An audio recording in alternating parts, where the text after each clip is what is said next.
live again. A little later than 7, but you know, we're here. We're back with you. Talk to me real. We're back. It's your boy Payday. How y'all living? What's good with you? So basically, I'm gonna take it from the start.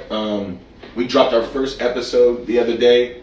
I feel really good about it. I feel like we got the points across that we needed to get across. It was a good time working with Jake here and just kind of getting out how we felt since 2019, since now that we jumped into the new decade, and just what we've been doing ever since we started with the year. It's been amazing jumping into this, and I'm looking forward to seeing you guys kind of fill in with the live videos. So how are you feeling about it? Yeah, I mean, it's been really good. I would say, like, getting that hurdle over doing the first one, once you get it over with, it's actually, like, feels really good to get it done. Right. It's just so funny that we started out with just like, let's just go live and do a impromptu podcast. And now that we did it, it's insane the amount of feedback we've gotten on this stuff. I've had so many people just be like, that was awesome, please do more. Like, that was really enjoyable to watch because you guys were super real about it. There was no fakeness to it, and I don't know. Yeah, I guess overall people felt we were just being genuine. And I agree. And the people that I talked to, it was like, it wasn't like you can't do this. It was more so like, damn, I didn't know you was gonna really jump into it and really attack it and really get after it like that. And so when you said it felt good to just be genuine, it felt good to just be your real self, I think that's what people really appreciated. Because it's like, okay, we got Jake Weber, we got Garen Payton. What are these guys going to talk about? What are these guys going to bring to the table? And how is their conversation going to be any different than any other conversation? And so jumping into that and just being real with you, I really appreciate, like I'm going to say it again, I said it in the first video the most, I really appreciate working with you as a person. It makes me feel comfortable because I know for sure that we're going to get the job done. We went through so much turmoil, even just today, just getting this set up. It's like, it's nice to be able to work with somebody who wants to see the same dream and the same goals. And I think that's what we touched base with mostly in episode 1. It's like, you got to surround yourself around the people who want to get some shit done. Yeah. Because you can talk about it, you can say you're going to do something, but it's when you walk into that room and you're just like, holy shit, we doing this. You know what I'm saying? And you actually get that feeling. You start getting jitters. You start feeling that confidence within yourself. And I think that's what we did the first episode right off the bat. Yeah. So it's kind of cool getting that feedback. It's kind of cool just jumping into this thing and tackling it. I remember when I would just sit back and I'd be in the studio and I'd just be, rapping, thinking about stuff to do. And if I didn't feel comfortable with the artist or with the producer who I was working with, it was like I couldn't be myself, you know what I'm saying? I couldn't say the things or from my heart like I had it written down on the page. And so that's how I feel. And as we jump into this thing and as we keep doing these things and keep making these episodes, start getting people onto the show, right. I think it's gonna really jump off and it's gonna really hit hard. So I think that's one thing too, just to reflect on that, is that our friendship has been pretty much based around the fact that we're both hungry for our hustles, whatever our creativity is. And I think we genuinely come to a place where we're like, I'm gonna be your cheerleader, you're my cheerleader. Like, we're gonna like push each other. Right. And it's really hard to do that same dynamic with people that you've known for decades, right. For example, because they know you as a different person. They know you as like a childhood friend or whatever it is, whatever capacity it is. But since the beginning, our friendship has been very much like, let's get shit done, And I think that's a great, thing to realize about what we have. So no doubt. Yeah. No doubt. Very exciting. So I'm gonna ask you, since I guess January 1st or since the day we started thinking about doing this, how has your year been? How has converting from 2019 and jumping into 2020, this new decade, this new feeling, this new vibe that everybody's trying to create right off the bat? Because I've seen some crazy things that people are trying out. I saw this video of some dude, he puts his feet at the edge of the pool and he jumps off it and touches his feet and then comes back to the edge of the pool, I'm just like, okay, my man, you really going off the top. What do you feel like you have taken from this, like jumping into this new year, this new 2020? I think that everyone kind of has that feeling of like New Year's resolution vibes, but really what that is that you're realizing I just did a full year. Now I'm jumping into the next year, and it's not just a year, it's the beginning of a new decade. Right, 2020. So people are like, what's going to happen this year? There's so much stuff that could happen. Externally, which is just a distraction, or internally, whatever your thing is. And I think we all get that kind of like, that like new day at school, or, you know, New Year's school vibe, where you're just like, okay, like things can be crazy different this year. Because I remember last year was way different than the year before that. So I think that, at least for me personally, I'm just really excited because I know how much I got done last year. And I'm like, okay, well, I've digested that. That's normal to me now, all that craziness that happened. And now this year is going to be just on top of that. It's just another stair step going up productively and professionally. And I have so much things lined up that I'm so excited for coming up in just the next few months. So, yeah. Cool. What about you? For me, 2019 was a little. It was still a roller coaster. You know how 2017, 2018. I think for everybody was kind of like. It was a bit of a roller coaster. You know, you had your ups and downs, and I think when it comes to, you know, the expectations that come every single year, and as you get older or as you get smarter, as you get wiser, those expectations start to rise a little bit higher, especially with everything that's being mass produced, with everything that's being, you know, put in front of your face.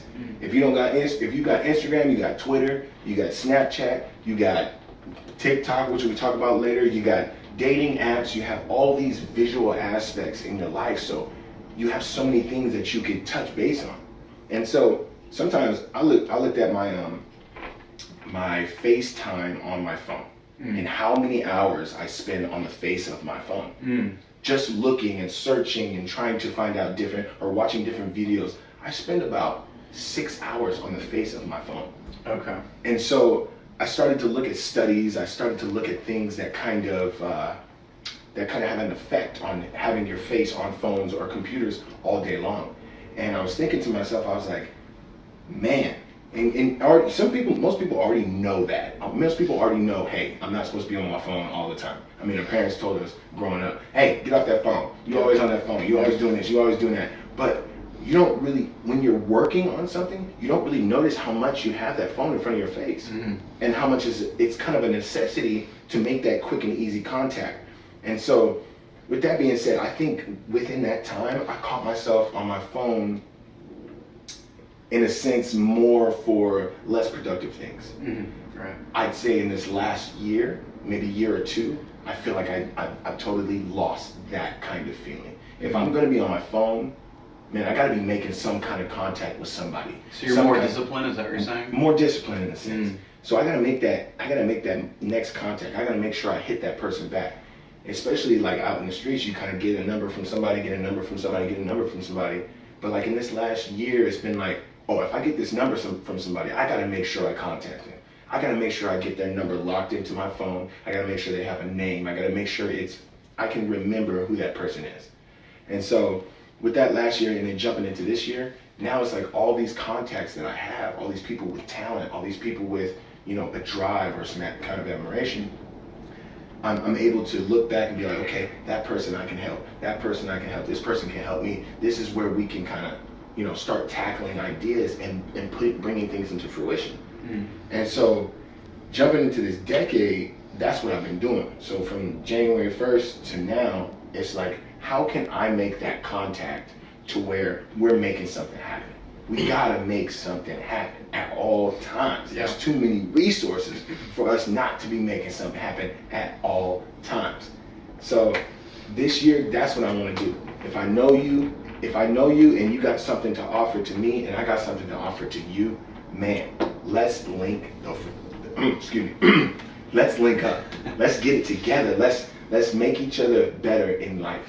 And I think that's what I want to do this whole year with the videos I've been doing with my boy Tyler.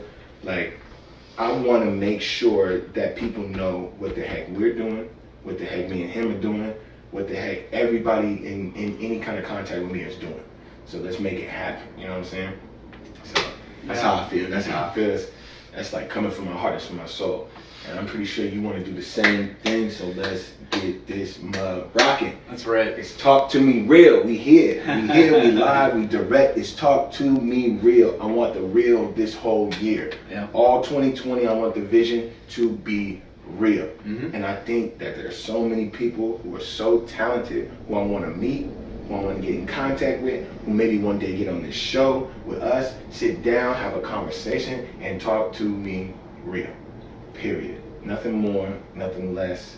Just be real. So, I kind of want to. Okay, so in terms of like all the internet stuff, like I know you have a strong feeling for that new app, TikTok.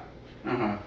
So I kind of want to hear what your opinion is on that. If we want to start off on something kind of raw and something kind of new, because it's been blowing up. Mm-hmm. So I kind of want to hear your perspective on TikTok and what's it doing? How you feeling about it? I don't know how I'm feeling about it, to be honest. I use it a little bit.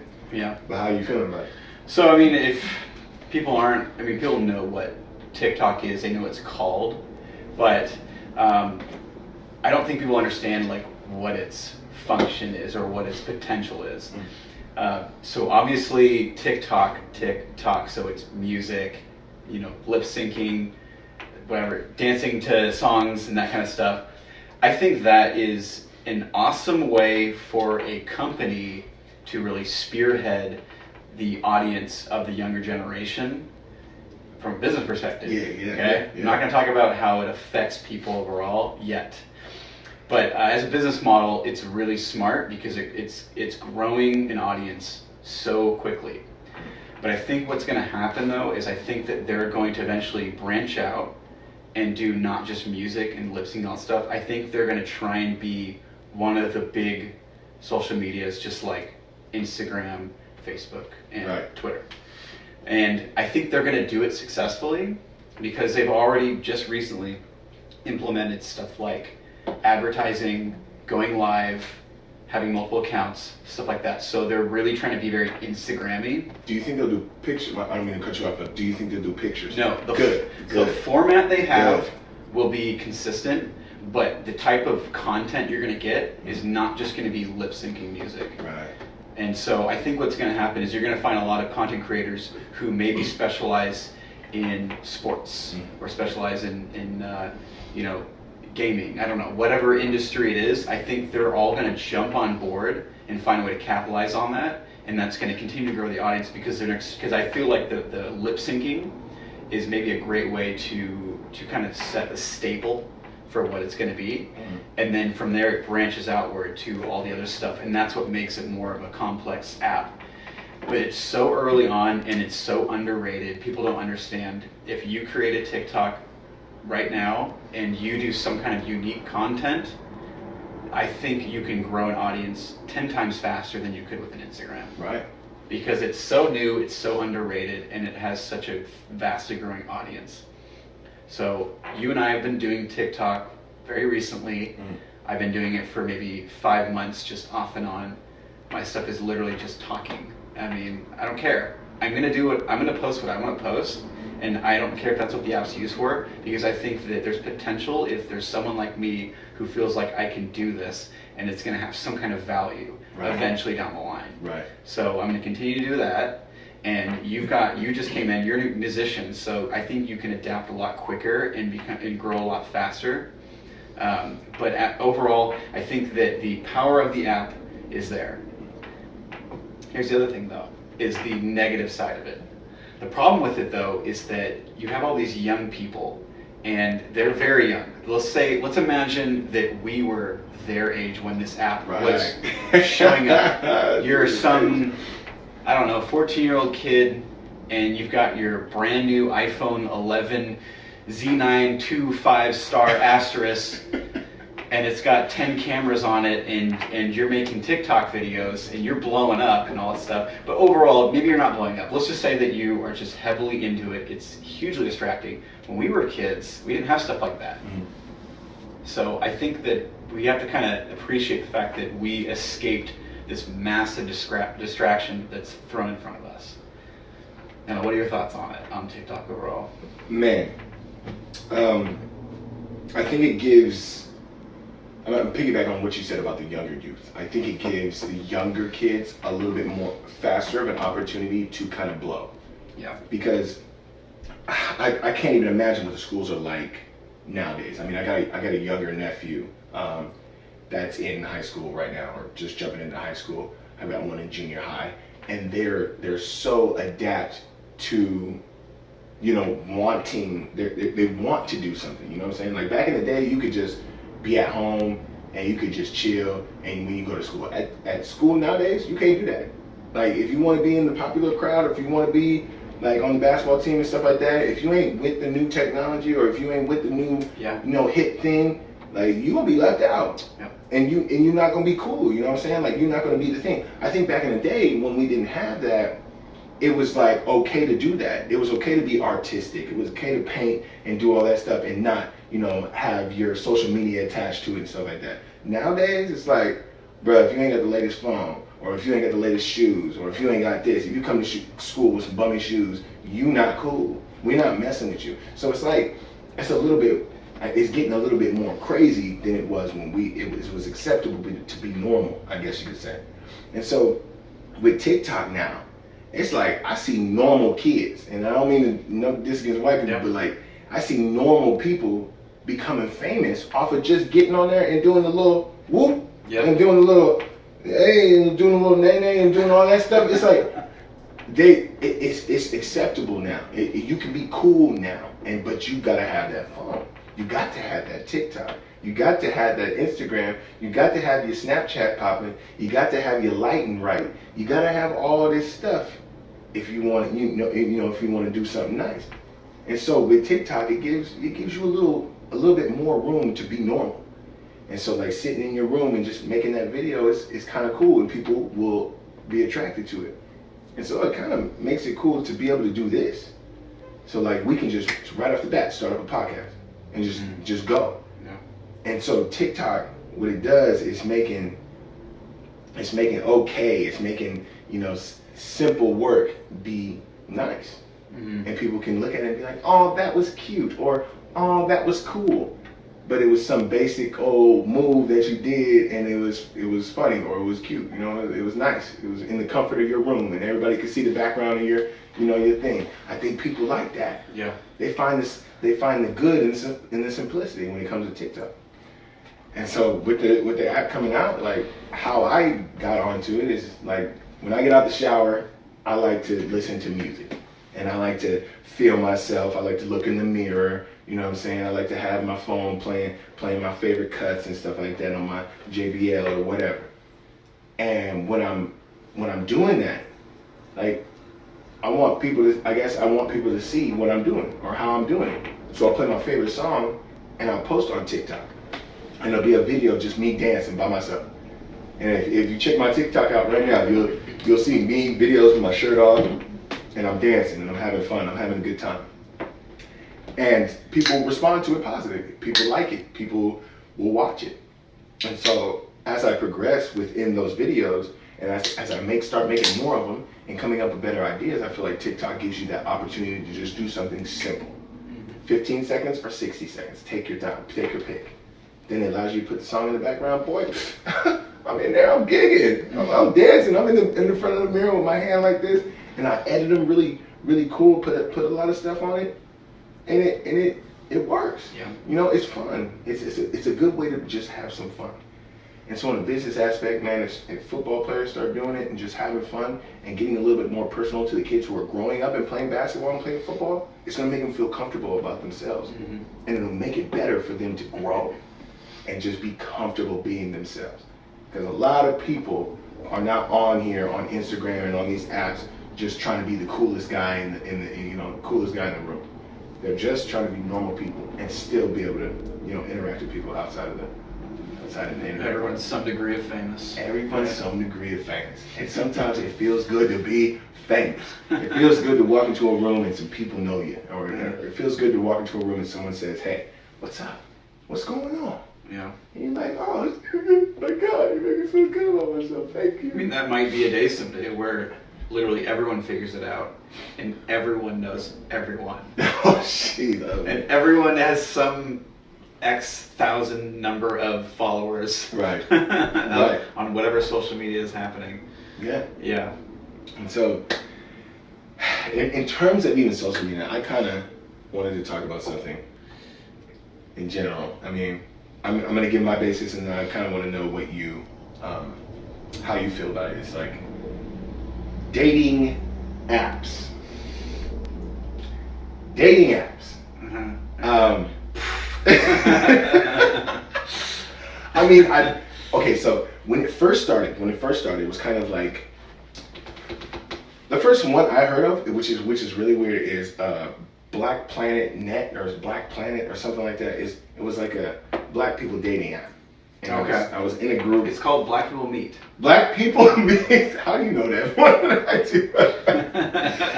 Anyways, I heard of it. And a couple of my friends had it. And it was like the first time I started really like hearing about dating apps. Yeah.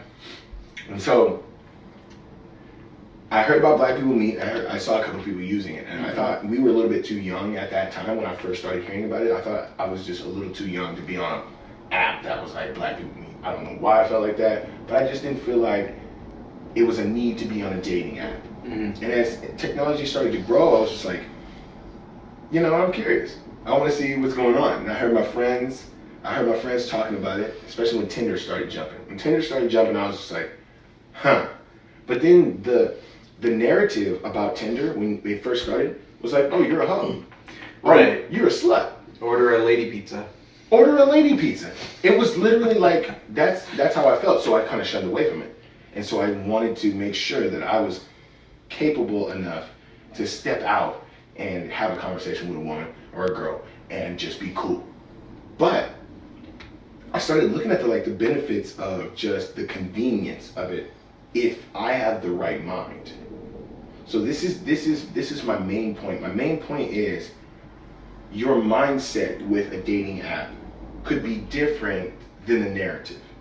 So if the narrative is, oh, I'm gonna hit this girl up and I'm gonna sleep with her on the first night. Right, when she come over, Netflix and chill. So Tinder kind of went with Netflix and chill. The memes were being blown up, everything was being put to life. Like, if you on Tinder and you get a girl to respond to you, guess what? Netflix and chill is what's gonna happen. Mm-hmm. Y'all might go to dinner, y'all might do this, y'all might do that, but when you get back to the crib, it's Netflix and chill. And Netflix and chill means Netflix and D-I-C-K, you get a dick, okay? Period, point blank. That's what it was gonna be. And so I shunned away from it. I was like, nah, I'm not messing with no dating apps. That's not my thing. I don't feel it. And so as I started getting older, I was like, you know what I'm saying? Like, and technology really started getting it. They started, the swipe rights was a little bit more, it looked cooler. Things started becoming cool with the app. And so I started getting a lot more friends getting it and then giving me their explanation of how they approach the app rather than what the narrative was. And so I approached the app with the intention on, seeing how I could get people to know what my music was, know where my channels of motivation is, know how I can meet these people with the intention of not sex, not sex first off, but like, hey, can I meet you so I can share my music with you? Hey, can I meet you so I could, share some, intelligence with you? That's a business channel. And it's a business channel. And I think that's when I made my transformation from Tinder to Bumble. Okay. Because Bumble has business. You can choose to have a dating with Bumble, or you can choose to have a business with Bumble. Yeah. And you actually meet people who are out here trying to. Have you tried the business? The feature? Bumble, I have, and it was lit. Interesting. It was lit. But it wasn't quick enough for me. It was like not too many people were on Bumble Business versus the dating. Right. And so I just kept modifying and changing my pace and changing my ideas for Bumble and for Tinder and for the new thing, which is Hinge.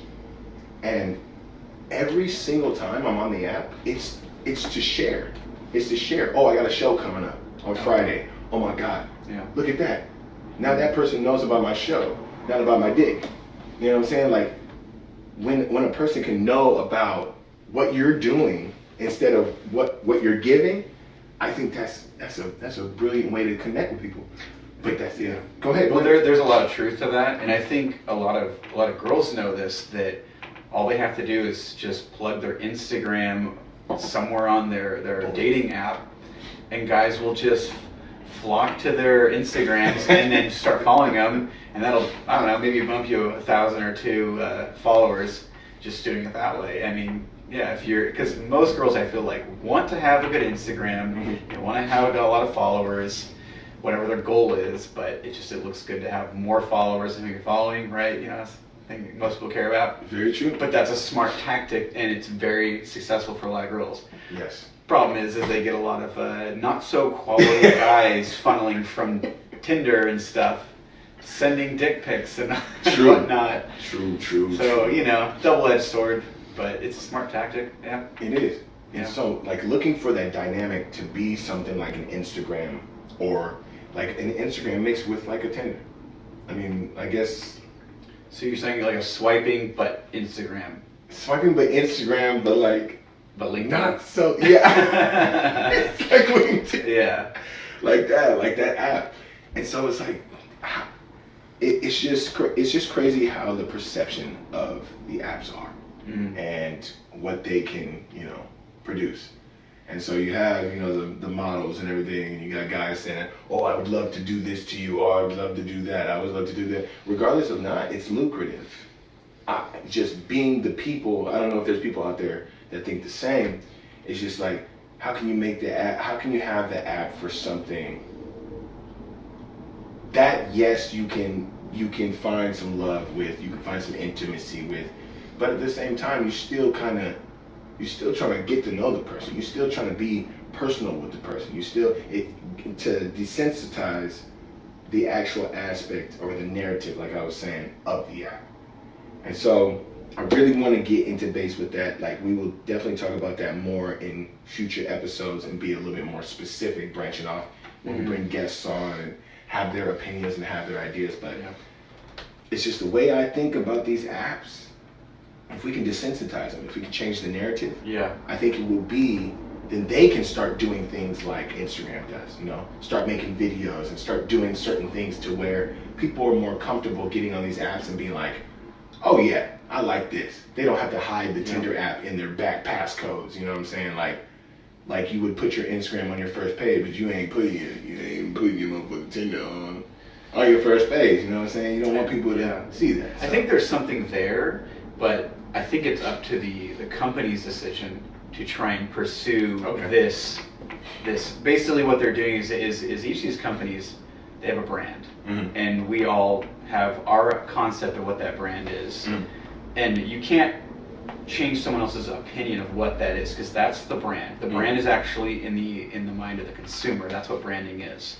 Branding in your mind what you think about that company. Right. So the company has to do its effort to change its image, like you're saying, Bumble, branching out into the business aspect. Right. But the problem is sex sells. So you got your business, and then you got your dating. So profitability, the advertising, if there is, I'm pretty sure there's some business model in there that's making money. It's going to be the dating side.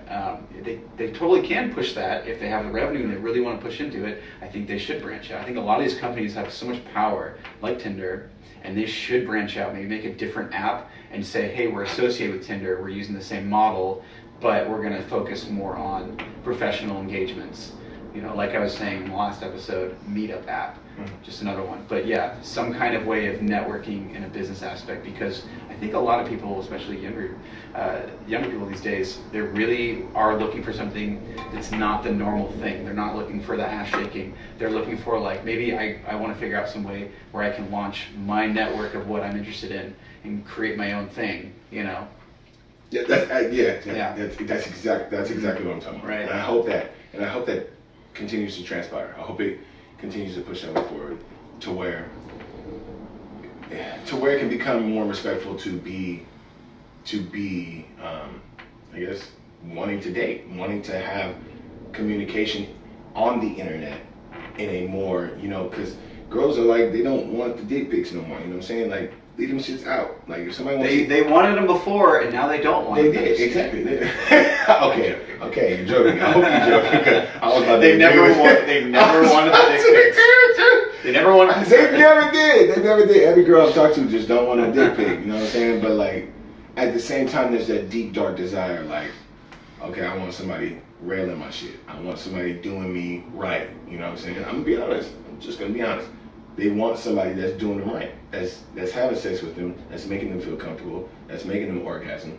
They want that. They desire that. That's natural human existence. And so, with that being said, I hope we can change the narrative. You know what I'm saying? Like, just as a culture, if we could change the narrative of, how dating apps work. Because I think we'll be a lot more open to, being comfortable with having conversation without this, like, feeling like, oh my God, I don't want to offend her. Oh my God, I don't want to make her feel like this. Or, I don't want her. You talking about in person or over the apps? Over the apps. Because sometimes you don't got no time to be going out and having dinner at 2 o'clock in the afternoon. You gotta work. You gotta work a 9 to 5. You gotta be working on your thing. Sometimes you don't got time to go out and do this at this time. And then when the lights go down or the nighttime happens, you just feel a little bit more of a sexual person, at least from my perspective. Like, the lights are out. Like, sometimes you want to make it comfortable for people to be able to just, hey, let's go out, let's have this time, without a person already feeling like, oh, this is gonna be another person that's gonna want to show me their dick, or another girl that's gonna want to show me their pussy. You know what I'm saying? Like, let's make it cool. Let's make it a cool thing to have a dating app, rather than, oh, you got all this going on, you know what I'm saying? So, one thing they're trying with Bumble, and actually a friend of mine recently showed me this. She was able to have the girl meetup, where, like, her and her friends can all meet up. Well, it's not even her friends. She, like, literally matches with a group of girls, and then they all meet up and have, like, girls' night out. And I'm like, oh, they have that for guys too? She's like, no. Yeah, guys can't be trusted. I don't know, she didn't say that, but I'm just wondering. But just saying, like, that was platonic. It wasn't in any type of dating capacity, which is what's smart about Bumble, is that they're not doing just business. They're also doing, like, friend group hangouts and meetups. And it was amazing to see, like, oh wow, these 4 girls don't know each other at all. It's their first time hanging out. And now a lot of them, basically all of them, still hang out. I'm like, that is so cool. Right. So good for them. Right, exactly. And that's, I think, with Hinge, it's even taken off with that. It's like, Hinge, you can see someone's profile and it has questions or statements that the person can either like, or that they can like their picture. So they give you options of things to like or to interact with. It's like a Facebook or like an Instagram, but it's more like a Bumble or Tumblr. It's like you can see their pictures, then you see something that they said, or a quote that they said, or something like that, or something that relates to their personality. So you're getting more now. And so that's what I'm saying. It's like, I hope this is going to even change the narrative with people. It changes your interactions. It changes that. Like, Tinder was like the dating for dummies on the internet. Dating for dummies on the internet. It's like the book. Then it jumped to Bumble. Then it jumps to Hinge, and you're just like, okay, maybe this will happen, but I hope it happens. I don't think Hinge will take off, personally. I think the market's too saturated. There's too many dating apps. I think that Bumble and Tinder are still too hot. Right, and that's true. People are like, it's just another app, like, whatever. I'm getting advertised for like 5 different apps on YouTube and some other places. Like, I'm not picking another one. True, you know? true. So, yeah. I understand. I totally understand. Yeah. Well, that is, I mean, we are kind of shouting these motherfuckers out, like. I know. But but that's how I feel like that. Like, like I said, I'll definitely touch base more on those apps in the future. But we've already kind of been talking about the generational change and the, how, you know, I guess in a sense we could say how we grew up as kids, and then how Right. like we're seeing like Amazing. even 7-year-olds growing up as kids. It's crazy. It's totally different. I'm seeing my 2-year-old niece swiping on the phone, playing her little games, whatever. I'm like, wow, Yeah. that's what my childhood would have been like if I had this technology in front of me at such a young age. Yeah. And that easily adaptable. It's kind of scary because I don't know what her future is going to be like in the next 20 years. Mhm. She might be more distracted, more addicted to the dopamine release from the news feeds and from the apps and all that stuff than we ever would. I think if anything, if you're in your 20s or 30s right now, you're lucky because we weren't conditioned at such a young age to be so easily addicted to these apps. Right. So what's your pros and cons? Like, how do you feel? Yeah. And this is a big topic. Double, this is a yeah. big topic for Yeah. me, and I know it's a big topic Oh, for yeah. you. So anybody listening to this right now, like, comment down below. Like, let us know what your opinions are after this is all wrapped up, after this segment is wrapped up. Let us know about your opinion, because I could say, talking to him blue in the face, he could talk to his blue in the face. We want to know other people's, you know, perspective of, like, having the internet for your kids, having the internet for your friends, like all these kind of different situations. What does it make you feel like in perspective, when you're in your 20s and your 30s, how does it make you feel? Like, how does that particular difference, I guess the generational difference, how does it feel? Even people, I want to know from people even in their, you know, being, let's say 15, maybe 16 to 25. Like, I kind of want to know your guys' opinion, even looking at, like, people who are 2 years old to, you know, 14 years old. Like, what's your opinion on the younger age than even you? Being 15 years old, what's the younger age got to see? Because everything is progressing even faster than what you guys grew up with.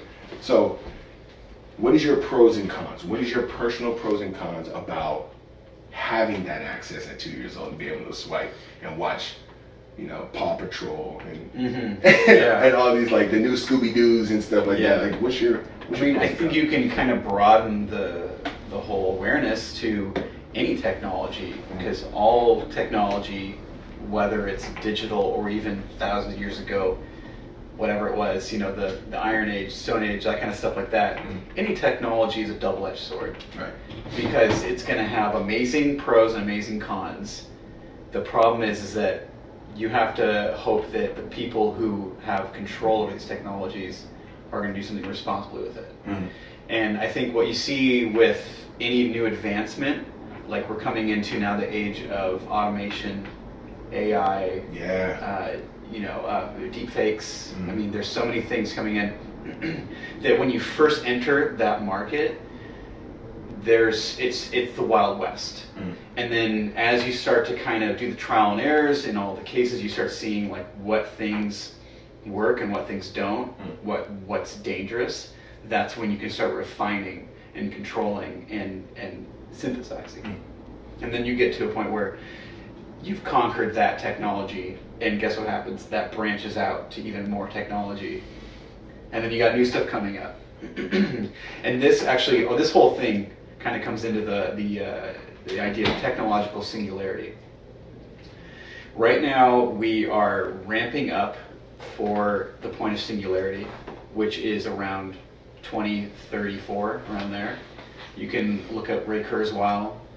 He talks all about it. Essentially what happens is the curvature is like this, and then when you hit a certain point in technology, the curve goes more like this. Yes. And what that basically is that the technology creates more technology, so it actually multiplies upon itself. And so you hit a point where technology is going to be insanely progressing faster and faster and faster. So we're going to be alive for this because that point is happening. The crazy thing is that if you go backwards on that timeline of singularity, we're talking thousands of years of just like nothing, and then it's just slowly ramping up. We're hitting the curving point in the 2030s. That's in our lifetime. Next 10 years. It's insane. And who knows what's going to happen then? And I'm excited for it, but it's a little scary, double-edged sword. So, you know, we'll see what happens. But I think it's going to be just more of new thing comes out, Wild West, good things, bad things, refine, and just repeat the process. Right. Yeah. I agree. I can't agree more. And I want to jump on the individual topic you were talking about, and just like how VR is becoming, like how and AR, augmented reality, exactly, yeah, and how those situations are really coming to life. When back in the day we were watching movies, we were watching artificial intelligence, even the movie, just watching those movies and seeing everything kind of come to life. At that time, we were like, oh yeah, for sure, yeah, that's gonna happen one day in like 2050. But like you said, we're hitting the curve like now. Like technology is getting so good to the point where it's gonna get to that infinite point. And once it gets to that infinite point, then anything's gonna be possible. One day you're gonna be able to put goggles on and you can literally go into a different dimension, a different life, and walk around with your friends without moving from your own spot. We all know that, and we all have an idea.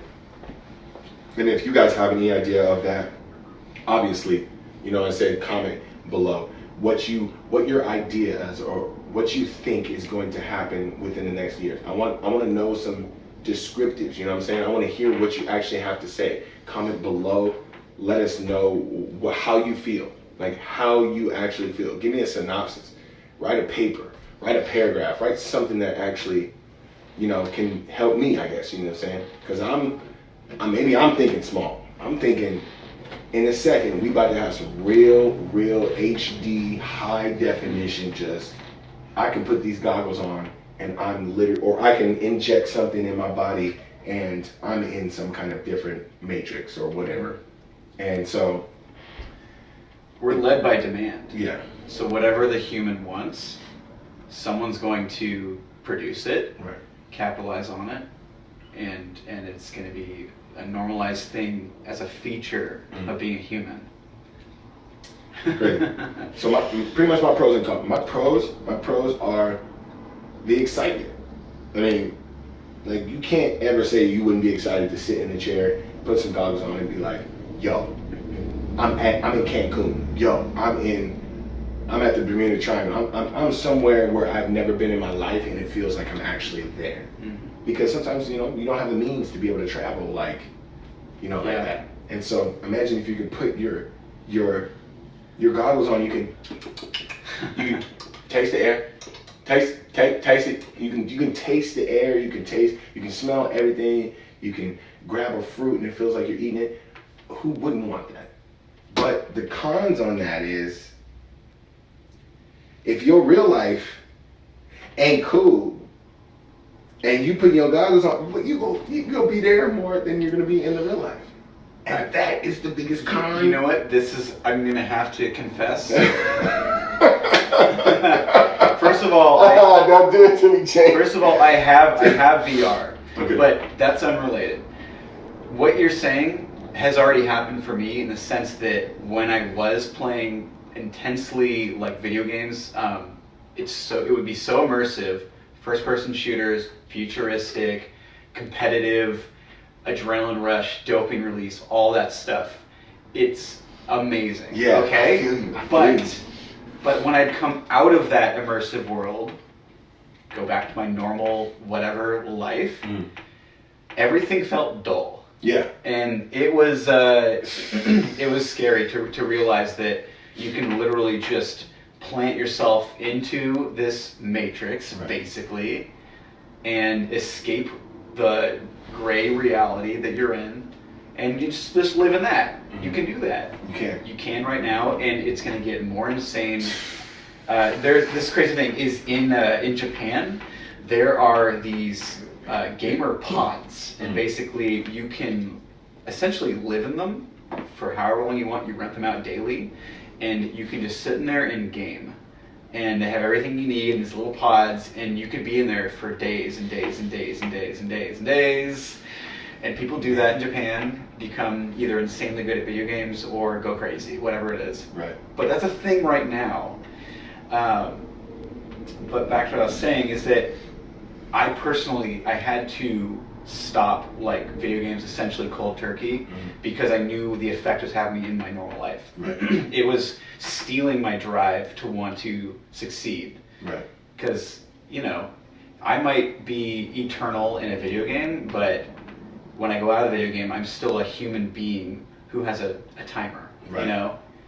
And I think, in perspective, it was a great experience, but if anything, it just kind of opened my eyes to the contrast Right. of what can happen, you know, if you live that and now you live normal life. Because it's made me a better person, I would say. Mm-hmm. But, you know. Yeah, and so, I don't know, that movie with the video game where the guys in the video game just recently came Ready out. Player One? Ready That Player one? One. They're talking about? Yeah. That one That's a changed, VR game, 2.5. Dude, that one changed. I have that game. My whole perspective. Trippy, right? I was like, yo, this is really happening. We're in this time. Yeah, give it 10, 20 years.